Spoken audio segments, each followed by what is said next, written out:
Hello, and thank you for watching and listening to another episode of Unmedicated and Educated with Keita Rose. I'm Keita Rose, and here we deep dive, dissect, and sometimes diagnose, because it seems everyone, including myself, I am not excluded, has lost their damn minds. If you are new here, thank you so much for giving me a try. If you're an OG, then you already know what the is going on. Like, share, subscribe, talk shit. In the comments, tell me how you really feel. And y'all, before you tell me how you really feel about this mess with Love After Lockup, I want to know how you guys feel about my brand new journals. I have new products. So I've created a planner/journal, and I wanted to call it Plurnal, but everybody in my close circle said it was stupid, and that was a dumb name, and no one would like it, and no one would buy it. So I'm not gonna call it a Plurnal, but that's exactly what this is. There's opportunities to write your feelings, your thoughts, your day out. There's accountability trackers, there's mind maps, weekly to-do lists, and calendars in the Plurnal. Okay, you guys? So I should have a shipment coming in soon, so what we're doing now is taking pre-orders. So please go down to KeitaSaidIt.com and sign up for my mailing list so that you're the first one to know when I drop I'm gonna call it a Plurnal. My Plurnal, yes. I don't care. You know what? People are gonna talk shit. People are gonna talk shit about the names. Maybe I'll change it, maybe I won't. I also have a regular journal for those of you who just love to write, right? It says just growing through it. So it's a part of my journal collection that I wanna build out. I really wanna expand on like mental health products and products that really help your mental. And I found that journaling helps me process all the bullshit I be going through on a daily basis. I gotta write it down so that I can believe that the shit is really happening. Cause sometimes I think to myself, this shit can't be reality. So if you head on down to Keita Said It and you sign up for my email list, you will be getting a large discount once this launches if you choose to pre-order. In advance, thank you so much for always supporting me and always having my back. My OG supporters, y'all know how I feel about you. We don't even got to spend too much longer on this because I've got to get to my reality.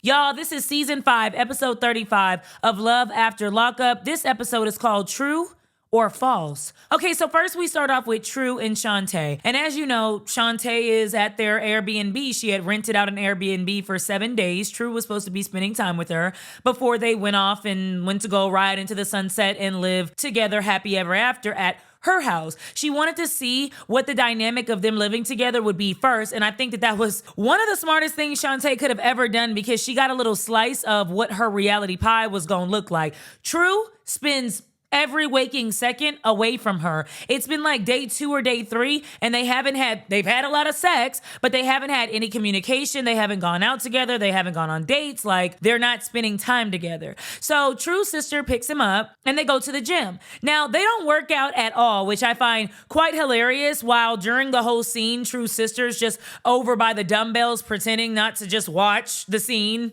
as we all are, because she's not actually there to work out. She's there to introduce Tisha, one of her best friends. Now, Tisha had talked to True while he was incarcerated, but I guess Tisha had some other stuff going on. She had other obligations, so she decided to kind of ghost him. And True lets her know that he remembers that. And he's seen a lot of men that mess with women that weren't there shooting with them in the gym, wasn't there when they was going through it, and decided to mess with them when they got out. And he's not about that life. Like, he loves Shantae, he says, right? So he's mentioning Shantae. I'm like, okay, this is going good. He's like, I love Shantae. Shantae's, she was there for me. She held me down for the past couple years. Where were you? And Tisha's like, listen, I already told you that I had a situation at home. And I was there when it was raining on you, but when it started to pour, I dipped out. But I'm begging your forgiveness, and I promise, Daddy, it won't happen again.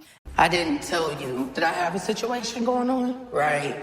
So it wasn't just like I can give you 100% of me because my energy was already somewhere else. And I'm like, okay, well, she already showed you the type of woman that she is. But honestly, I'm the type of person that feels like how you do people, that's how you deserve to get done. I'm so sick of people pretending like they just made mistakes and they just made up choices and they don't know why their karma is coming back to eat them up. So I think that True and Tisha are a perfect match. I think that True needs to be left when he needs somebody the most because Shantae needs him there at the Airbnb, and he's choosing not to be there. So Tisha lets us know what type of woman she is. She rubs up on him. She tells him that she understands that he got some type of situation and that she'll respect his relationship, but he can call her at 2, 3 in the morning and she's going to give him some of that coochie because that's just how much she really wants to bust it open for him. And I'm like, oh, I love such low vibrational people. I don't know if you have an STD. I don't know who you're sleeping with. I don't know who this girl is that you're supposed to be with. I don't know if she's crazy or if she'll stalk me or if she'll hurt me in any type of way.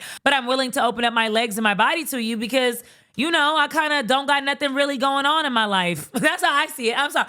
Let me know in the comments if you see it a different way because maybe I'm a little bit too judgmental, but that's how I see it, right? I don't have shit going on in my life. I need to go and pretend to work out. Everybody at the gym needs to be doing something, okay? Currently, during that scene, everybody there need to be doing something, all right? I don't go to the gym to play. I could be posting pictures, but I know my ass. I know to unbig my back. I should really be doing what I need to be doing, right? So I don't want to work on finding a happy and healthy relationship to thrive in. I want to sleep with an inmate, and I want to allow him access to my home and my body at any time. Whew, that sounds like a good idea, girl. Tisha, you go get him, girl. You go get your man. Let me know in the comments if you guys feel like it's the family member's job to speak up. I normally wouldn't say that, but True Sister really kind of irritated me with the whole, like, she kind of hinted at the fact that, like, her brother wouldn't be interested, and I understand that she shouldn't step on toes, right? It's not her business, but you're in it. You're in the show, right? You're a part of everything.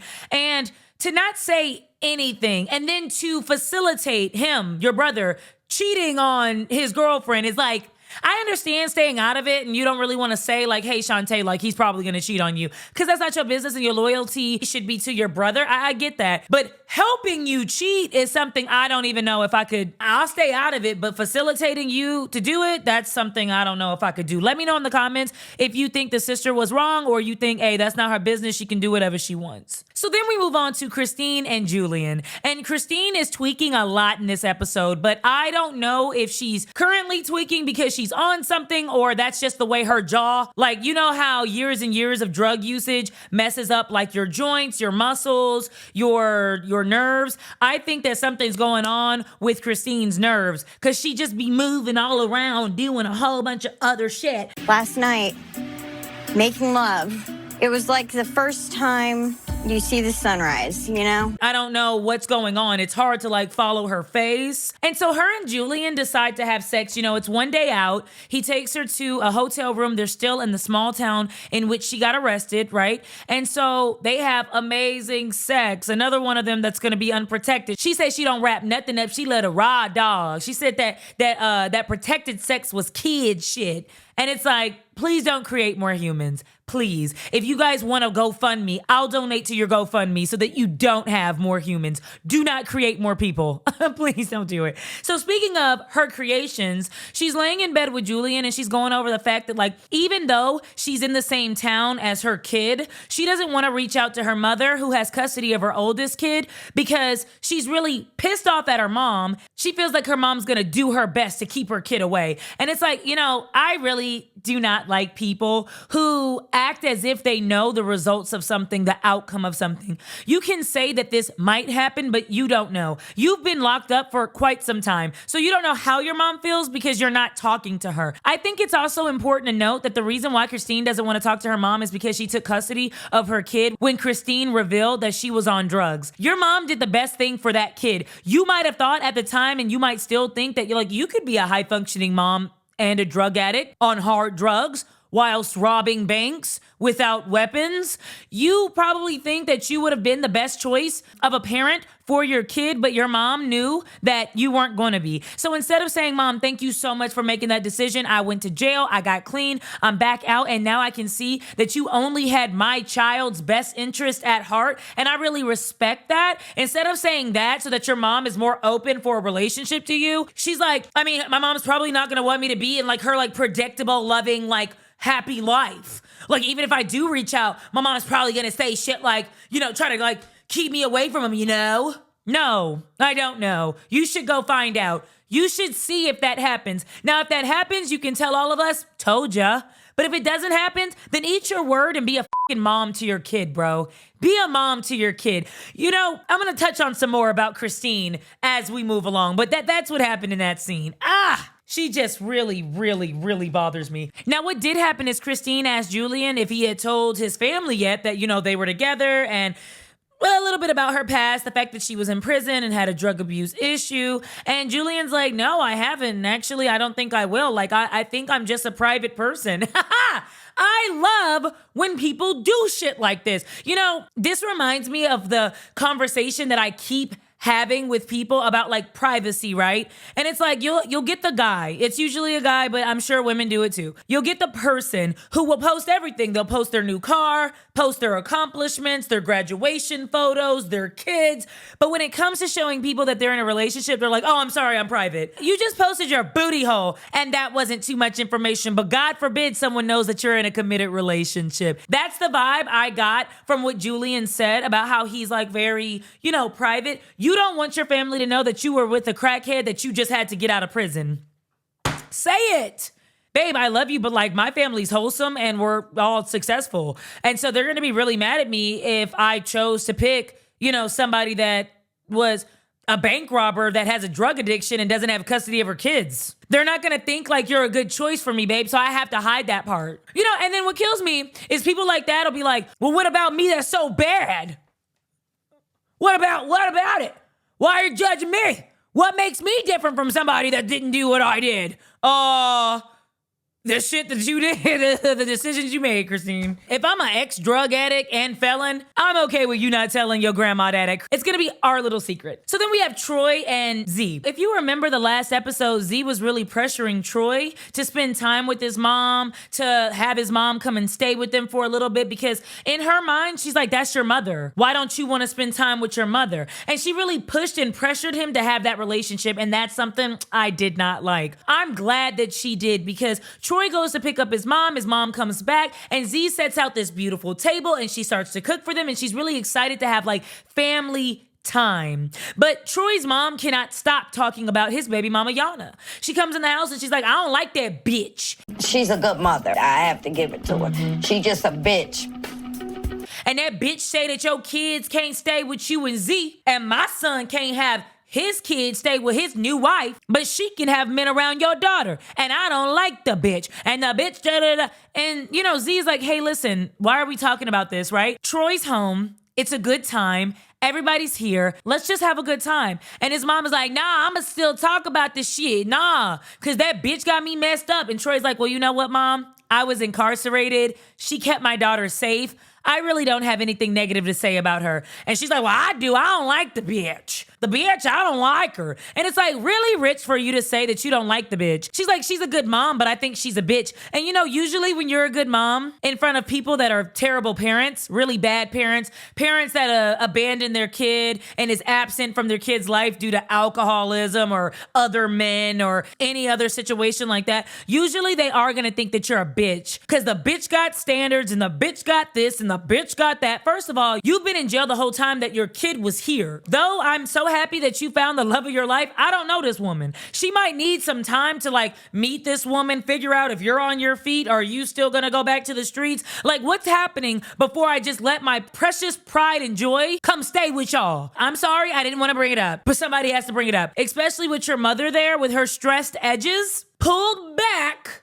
All right, and her nasty attitude and nasty mentality. I do not know what you guys got going on. So for right now, I'm going to keep my child until we figure out something. You can call me a bitch all you want. I never understood that. People like, yeah, he just got out of jail. You know, we on drugs. We do drugs over here. Let Martell stay with us. No. Let Lucius stay here. He need to be with his daddy. He needs to be with somebody stable and functioning. Can you provide a life for this child on your own without help? Because right now, Troy cannot provide a life for his child without Z's help, because she's going to be helping him financially. So if you can't do this on your own, hit me up when you're good.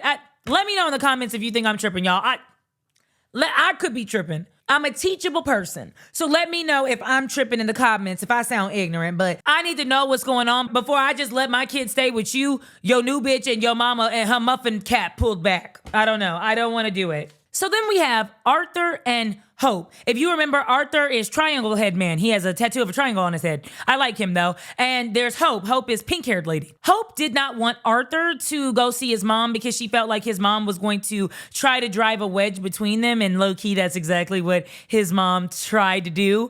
They decide to go out and get ice cream. It's just him and his mom. And you know, they're really talking about things. You can tell that they have a really close bond, even though she wasn't there during his prison sentence and he was incarcerated at a very young age. He got arrested in charge when he was 17, so he's been gone for quite some time. So the mom is like, listen, you don't have anything to stay here for. You don't owe anybody anything. And plus, I just wanted to go back to me and you know? Before you went to jail, I feel like I lost so much time. They let us know that Arthur's mom's been working in the medical field since they can remember, right? Like very, very long time. She had to work 12-hour shifts, so she wasn't able to be home as much. And because she wasn't able to be home, she feels like Arthur was making some really, really bad decisions and she wasn't there, you know? It's a story of a lot of single moms. Like, I have to work and no one's going to be here to provide you structure and stability, but no matter what, somebody has to work to feed you, to clothe you, you know, to place shelter over you. And so you miss out on that time and you have to sacrifice one for another, so you feel guilty. Arthur starts crying and he's like, Mom, you know, you were a really good mom. You were always trying to instill like values into us and tell us what to do. In fact,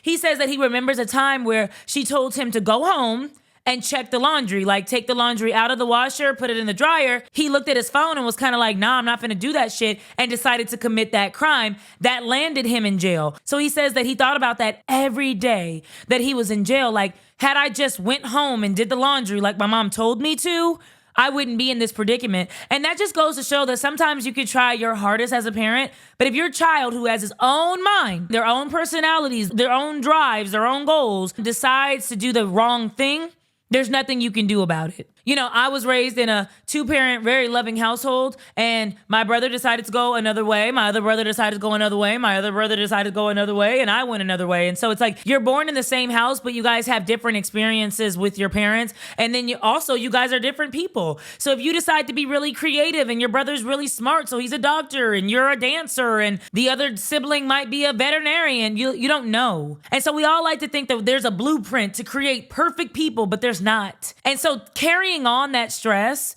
you know, really will wear a mom or even a dad down. And it's just really sad. It's just really sad when people take on that. Like, it's my fault that you chose to do all the shit I told you not to do. It's my fault that you chose to go the path I specifically told you not to go down. And because of that, I'm gonna take the L of like your life and your decisions and your consequences. I'm not taking the L. I tell my son not to do A, B, C, and D. If he chooses anyway to do A, B, C, and D, then whatever consequences he gets from that, that's his and his alone. Now, I can be there to support him, depending on what he does. I can be there to support him along the way, but I'm not gonna, it was my fault, because I work my ass off to make sure that he's in a happy, healthy, stable, loving environment. So if he decides to be a crackhead killer, Keita, that's not on me, baby. So next we have Keith and Letitia. And I'm not even gonna hold you. I do not talk about Letitia and Keith because I feel like I don't know much about Keith, but Letitia wants to be on the show. You can tell she's starving for that like reality show attention. She really wants to be a star. And so she's gonna make up her own storyline. And out of everybody, she's the most dramatic. She's the most, every scene is like, and it's like, oh my God, it looks so fake that I just don't like to cover them. But this is interesting because I watch a lot of recaps, and one of the channels that I love watching, My Thoughts, she's a potato, guys. She's a potato. Shout out to My Thoughts. She kind of said that she believes that this specific storyline that they're really pushing in this episode is only so that like they can stay on the show because they don't actually know when Keith is getting out. So basically what happened in the episode is Keith was supposed to get released. She told everybody in the family, everybody was excited. She was kind of mad at the sister for not being at the release party, you know, the party where she's supposed to explain that, oh, boy's getting released. So Keith's public defender withdraws their services. They don't want to be Keith public defender anymore. And so that prompts her to call the jail. When she calls the jail, they let her know that like he's not scheduled to be released, and they don't know where she's gotten that information. So she says, no. She says she hired this guy named Ben. She gave him $1,000 and she has to get down to the bottom of it. So she goes to another, maybe, I'm thinking these people are going to hotels and just renting out those little conference rooms to make it look like they're in like an office with like actual furniture and shit. He basically says, you know, she's like, hey, like I did my research and I found out you was in prison and it's not not a big deal, but you should tell me that. And so what's going on with my man? And he like, well, I don't know the relevancy of me being like a convicted felon. I hired you to be my husband's lawyer. You don't know the relevancy of telling me that you used to be a convicted felon. Ben was like, listen, now that your public pretender is gone, yeah, I'm a paralegal. I've been doing this a lot. Again, didn't see why I needed to tell you I was in jail, but that's why I started doing what I was doing. I got myself out of prison, and I also helped a lot of people get out of jail. He gives her some papers. He's like, that's the motion that you need to file. It just got sent over to the judge. I found out that they charged your man illegally. So all of the stuff they charged him with is basically null and void. He could get out tomorrow. We'll see, Ben. I'll tell you what, if it turns out Ben is who he says he is and he actually helps Keith get out of prison, I will apologize and retract my statements about his spaced out teeth. However, if not, then nope, he lied through them teeth. He lied through them teeth, and I don't like talking about Letitia and him. Let's keep on going.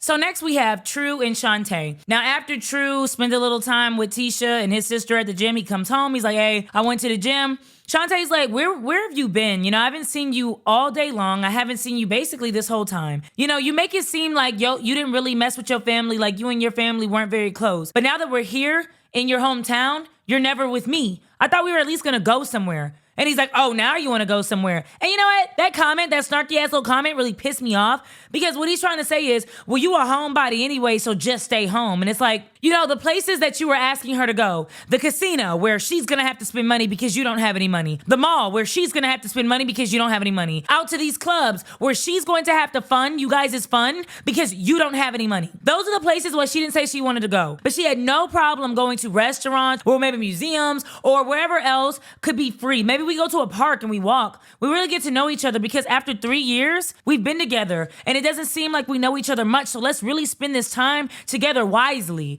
right? So he made that little comment and she's like, well, I don't know what you want me to say. Well, what do you want, True? She's starting to think about packing her stuff. She's like, I think I want to leave. I don't think that he prioritizes me. And I really feel like I gave my all to this man and I put him first and it still didn't matter. It still wasn't enough. So now, for example, Shantae may, I hope she doesn't, but she'll have a miscued, I'm gonna use it anyway, a miscued outlook on relationships, on a man that comes into her life. So let's say a man does come in her life that really wants to love her properly, that really wants to respect her. She'll be like, oh, well, I've been down this road before. You saying all that good shit. Yeah, True used to say that. And it's like, no, you don't know what real love is because you haven't poured that love into yourself. You cannot love somebody properly without loving yourself to the best of your abilities, really pouring into yourself. And people don't do that because we're not taught to do that. It's always give, give, give. So anyways, Shantae's like, you know what? I'm going to pack my things. So True's like, I feel like you tricked me. And at that moment, in fact, let's pause here. We're going to come back to why True feels like Shantae tricked him. We're going to come back. So then we have Troy and Z. So Z's kind of upset that the mother was talking about the baby mama, despite everyone asking her to stop, was talking about the baby mama all during dinner all last night. So Z decides that Troy can just sleep in the living room with his mother. So they wake up and Z's getting ready for church. Everybody's supposed to be going to church because Troy's mom is going to meet Z's parents, right?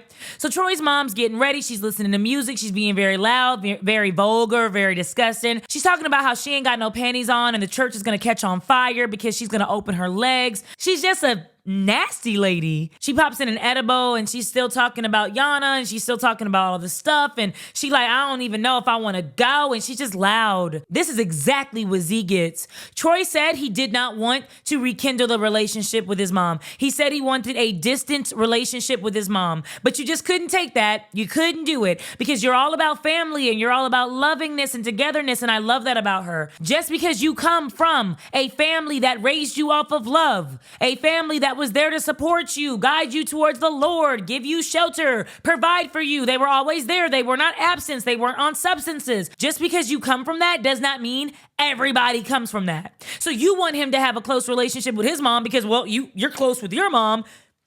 Look at his mama, girl. Anyway, that's exactly what Z get. It is what it is. So next we go on to Kim and Joey, and Joey had me so messed up. So remember I told you guys that he had already spent $318 from her credit card? I mean, I'm a single mom and a teacher's assistant that makes $15 an hour.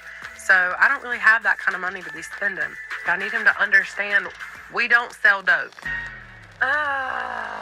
He said he didn't want to show up empty-handed. He wants to be like a daddy. He can't wait to play the daddy role. So they wake up Christmas morning and her two kids, very small kids, I think 5 and 3, are yelling. They're screaming. They're riled up. One, it's Christmas morning, and two, they probably aren't on a routine. Joey's texting the whole time, and Kim's kind of like, who you texting, babe? Who you texting? So they got the matching pajamas, and they're taking family photos. She's noticing that he's continuously texting, and she doesn't know who he's texting. And when she says, who is it? He's like, babe, chill out. I'm just talking to somebody, bro. Like, chill. It's Christmas Day, and you can't get off the phone. You don't have a job. You don't have any upcoming jobs. You don't have any job prospects. Why are you texting? What are you doing? He doesn't want to tell her. So she's like, well, you know what? I have a surprise for you. And I feel like she really rolled out this surprise because she thought that he was going to be so ecstatic about this gift that he was going to throw away the phone, grab them kids, and really become and be and pretend and act like this family man that she wants him to be, right?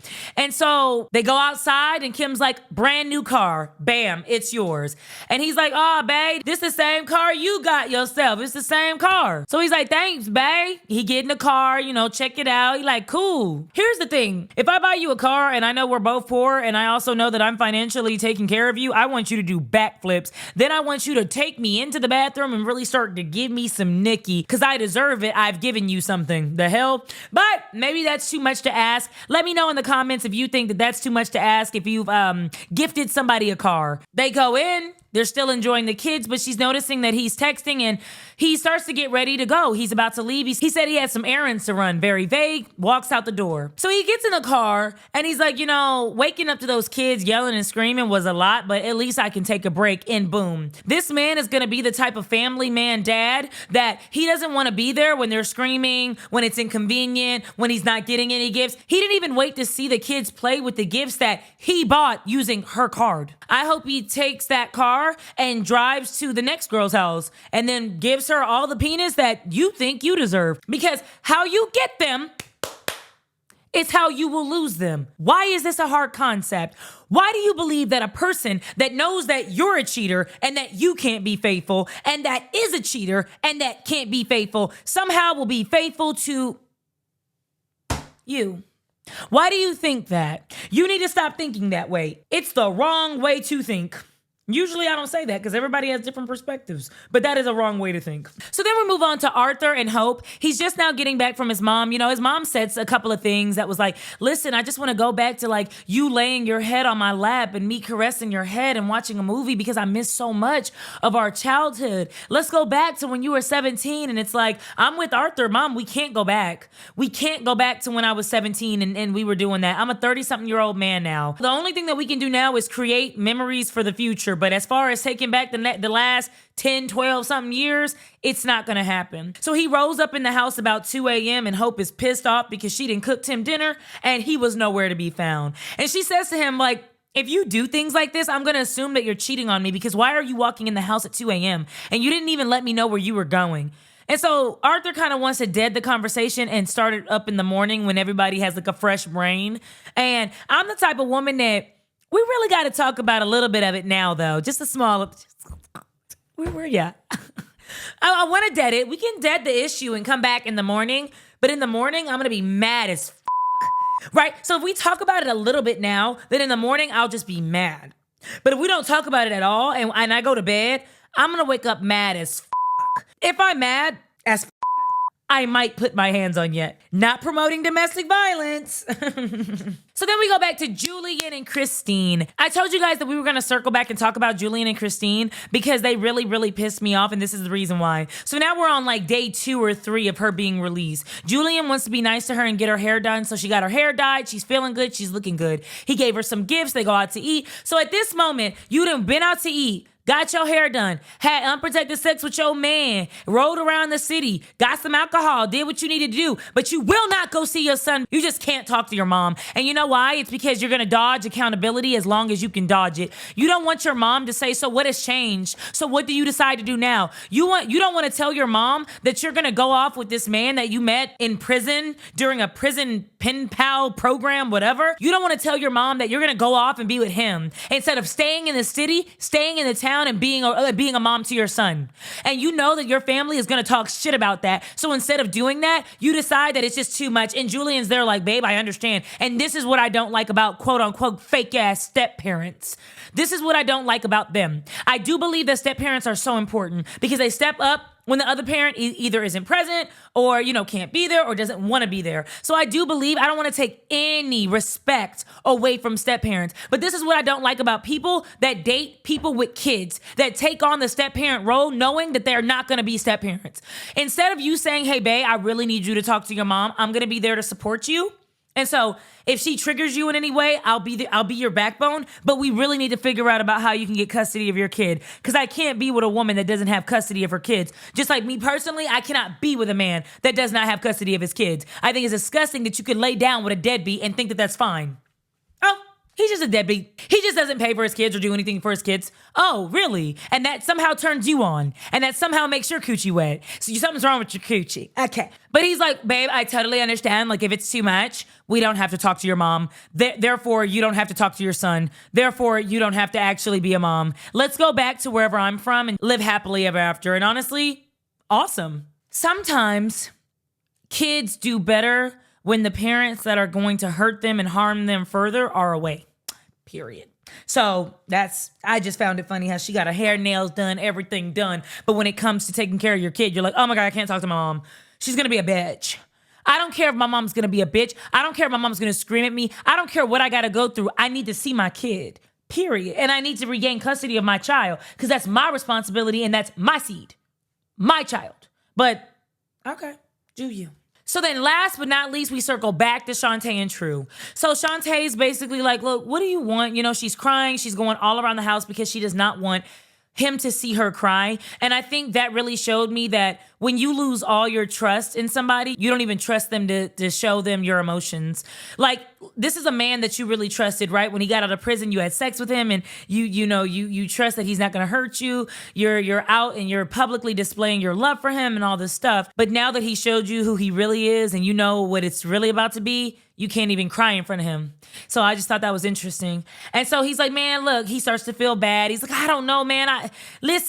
You tricked me. You said that you probably knew I wasn't going to be attracted to you when I was in prison. And that's the reason why you didn't want to have personal visits with me so that I could like see what you look like and stuff. And like, you knew I kind of wasn't going to probably be attracted to that. So you tricked me. And Shantae's like, okay, True. And he's like, well, man, just so you don't think I was using you or nothing, here's $1,000, bro. Here's $1,000. For all the clothes? I'm good. I swear to God, I'm good. And so she takes the money and she's like, okay, True. So he's packing up her bags. She gets in the car and she's about to go away. He follows her and he's like, man, what's up, bro? Like, what's wrong? You just broke up with me and then you accused me of tricking you even though I sent you a picture of myself, full body, every single day. You knew exactly what I looked like. You knew what my body looked like. She didn't send any nudes, but you knew kind of like how big I was, how I was shaped. And once you got out, the moment you saw me, you could have said, ew, no, you're not my type, but you didn't. You said, I don't know what you were so afraid of. You should have came and saw me. So she closes her door and she speeds off. And True, he did something that really pissed me off.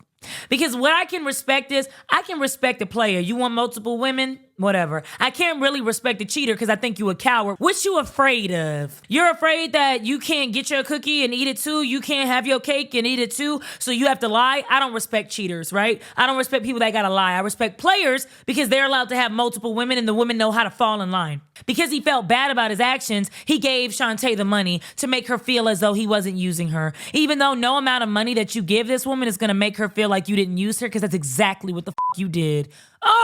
All right, that's the end of my recap. Thank you so much for watching and listening to another episode of Unmedicated and Educated with Keita Rose.